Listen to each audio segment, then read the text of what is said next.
The 10 News Weather Authority from the JES Weather Center.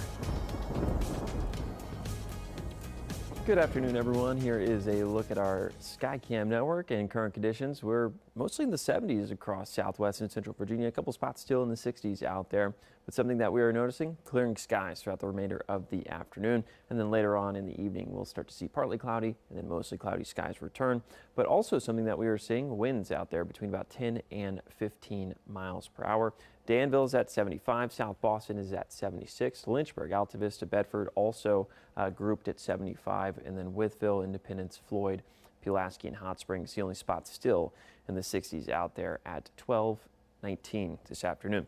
Now, zone by zone today, we're going to continue to warm up about 10 degrees warmer than what we're currently at, maybe 5 degrees for parts of Southside, Lynchburg, and the Roanoke Valley. But the New River Valley continues to warm up as we head further and further into our Monday.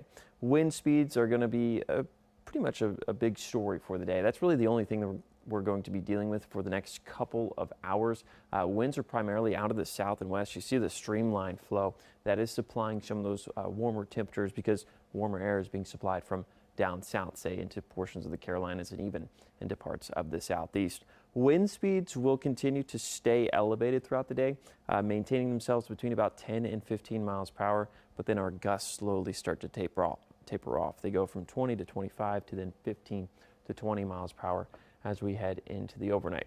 Now, the overall surface setup continues to show and aid in some of those warmer temperatures. We've got an area of high pressure situated over portions of the southeast, bringing in that southerly flow. We've got an area of low pressure just to our north and west, which is important. We'll talk about this in just a second.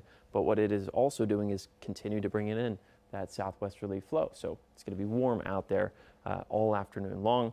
With that in mind, that area of low pressure and the warmer temperatures and the moisture content that is building in the air. Hence, we'll see an increase in cloud cover later on in the day. We add the severe risk. So we are under a level 2 out of 5 risk. It has been expanded a little bit further south. If you watched this morning, we were talking about the I-64 corridor and north for that level 2 out of 5. It's now the 460 corridor and up north. So the severe risk is a little bit more elevated for the day, and that's because temperature is going to continue to warm up a little bit more than we initially anticipated.